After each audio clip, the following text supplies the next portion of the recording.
Hi friends, welcome back to Swami's kitchen. நாம் இன்றைக்கி பார்க்க போகிற ரெசிபி அவல் நேந்திரம்பழத்தை வச்சு செய்த இனிப்பு உருண்டை.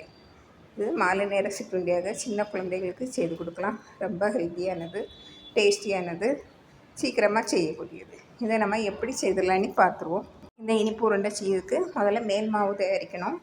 மேல் மாவு தயாரிக்க ஒரு பாத்திரத்தில் 1.5 கப்பு தண்ணி விடுவேன். தண்ணி விட்டு அதில் ஒரு பிஞ்சு உப்பு, 1 டேபிள் ஸ்பூன் வெல்லத்துக்கு பதிலாக சீனி போடலாம். வெல்லம் போட்டால் நல்லா ஹெல்த்தியாக இருக்கும். அதனால் நான் வெல்லம் போட்டிருக்கேன். இது கல் மண் தூசி இல்லாத வெல்லம். இது கூட 1 டீஸ்பூன் நெய் விட்டு நல்லா கரைச்சி விட்டுருங்க. நல்லா கொதி வரட்டு. உங்களுக்கு கல் மண் தூசி இருந்தேன்னா வடிகட்டி எடுத்துடுங்க. இதில் நான் 1 கப்பு அரிசி மாவு, 1.5 கப்பு தண்ணிக்கு 1 கப்பு அரிசி மாவு, இல்லைன்னா இடியாப்ப மாவு, எந்த மாவும் எடுத்துக்கலாம். நான் இடியாப்ப மாவு எடுத்திருக்கேன். நல்லா கிளறி விடுங்க. நல்லா கெட்டியாக வரணும். பாருங்கள், கரெக்டாக இருக்கும். 1 கப்பு அரிசி மாவுக்கு 1.5 கப்பு தண்ணி. இதை இப்போ நம்ம மூடி வச்சுக்குவோம். கைப்பொறுக்கும் சூட்டில் வரணும். அது வரை மூடி இருக்கட்டு. நம்ம அடுத்ததில் நான் ஒரு பெரிய நேந்திரம்பழம் எடுத்திருக்கேன்.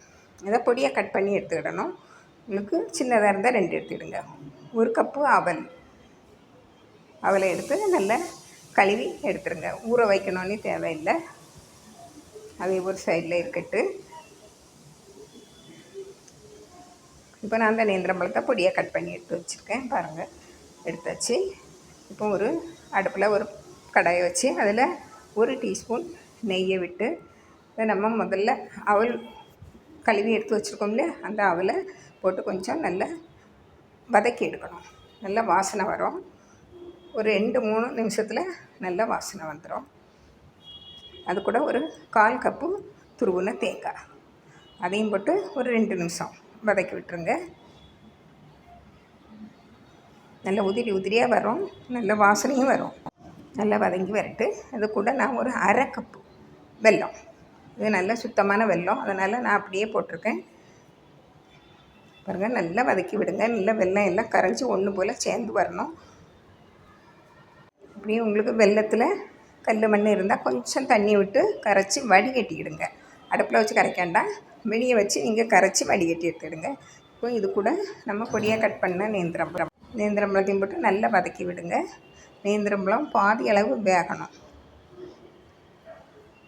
பாதி அளவு நல்லா வெந்து வரணும். நல்லா அப்படி மசிச்சு விடுங்க. சீக்கிரமாக வெந்து வந்துடும். எல்லாம் ஒன்று சேர்ந்து பிறகு கொஞ்சமாக ஏலக்காய் தூள், பாருங்கள், ஒரு 1/4 டீஸ்பூன் ஏலக்காய் தூள் போட்டு விடுங்க. நல்லா கிளறி விடுங்க. நல்லா எல்லாம் ஒன்று போல் சேர்ந்து வந்தோடனே இறக்கி ஆற வச்சுருங்க. இப்போ நம்ம மேல் மாவு கிளறி வச்சோம் இல்லையா, அதை எடுத்து பார்ப்போம். நல்லா ஆறி இருக்கும். கொஞ்சம் கை பொறுக்கும் சூடில் தான் இருக்குது. நல்லா பிசைஞ்சு விட்டுருங்க. கொஞ்சம் கையில் நெய் தடவி நல்லா பிசைஞ்சு விட்டுருங்க. நம்ம கை பொறுக்கும் சூட்டில் பிசைஞ்சால் தான் நல்லா சாஃப்டாக வரும். இப்படி சாஃப்டாக வந்து நம்ம இப்படி உருண்டையாக சின்ன உருண்டையாக உருட்டி வச்சுடுங்க. பாருங்கள், இப்படி சின்ன உருண்டையாக வச்சா சீக்கிரமாக நம்ம செய்திடலாம். இப்போ நம்ம அவல் இனிப்பு அதுவும் ரெடி ஆகிட்டு. அதுவும் கொஞ்சம் ஆறி வந்துட்டு அதையும் ஒரு சின்ன உருண்டைகளாக உருட்டி எடுத்துக்கிடுங்க. பாருங்கள், இப்படி சின்ன உருண்டையாக எடுத்து உருட்டி எடுத்துக்கிடணும். இப்படி இதையும் நம்ம எல்லாத்தையும் உருட்டி எடுத்துருவோம்.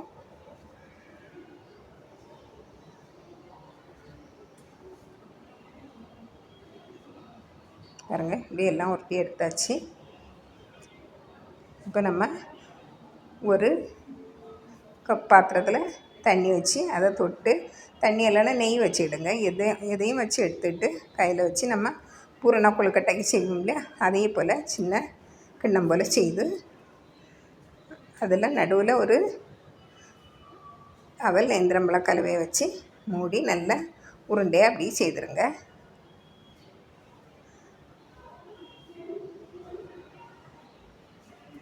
பாருங்கள், இப்படி செய்து வச்சுருங்க. நான் இன்னும் ஒன்று செய்து காட்டுறேன். பாருங்கள், ரொம்ப ஈஸியாக செய்திடலாம். பாருங்கள், கையில் நெய் இல்லைன்னா எண்ணெய் தொட்டுக்கிடுங்க. தண்ணியும் தொட்டுக்கலாம். வச்சு நல்லா வெளியே தெரியாத அளவுக்கு நீங்கள் மூடி உருண்டையாட்டு உருட்டி எடுத்துடுங்க. இப்படி உருட்டினீங்கன்னா நல்லா பளபளப்பாக அழகாக இருக்கும். பாருங்கள், இப்படியே நான் எல்லாம் உருட்டி எடுத்தாச்சு. இப்போ இட்லி தட்டில் எண்ணெய் இல்லைன்னா நெய் தடவி அதில் ஒவ்வொன்றா அடுக்கி வச்சுருங்க. அதுக்கடையில் இட்லி பானையில் தண்ணி விட்டு நல்லா கொதிக்க வச்சுருங்க. இதில் எல்லாம் இட்லி தட்டில் எடுத்து வச்ச பிறகு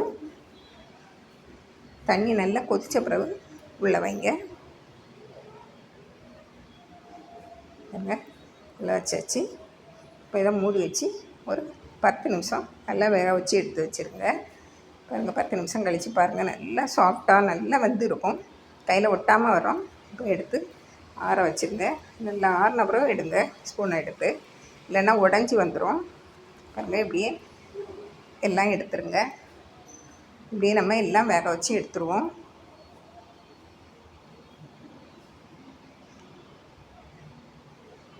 சின்ன குழந்தைகளுக்கு ரொம்பவும் பிடிக்கும். மேலேயும் இனிப்பு சேர்த்துருக்கனால ரொம்ப டேஸ்டியாக இருக்கும். பாருங்கள், நான் கட் பண்ணி வச்சுருக்கத இதே போல் நீங்களும் செய்து பாருங்கள். பிடிச்சிருந்தால் லைக் பண்ணுங்கள், ஷேர் பண்ணுங்கள், கமெண்ட்ஸ் பண்ணுங்கள், மறக்காமல் சப்ஸ்கிரைப் பண்ணுங்கள். தேங்க்யூ.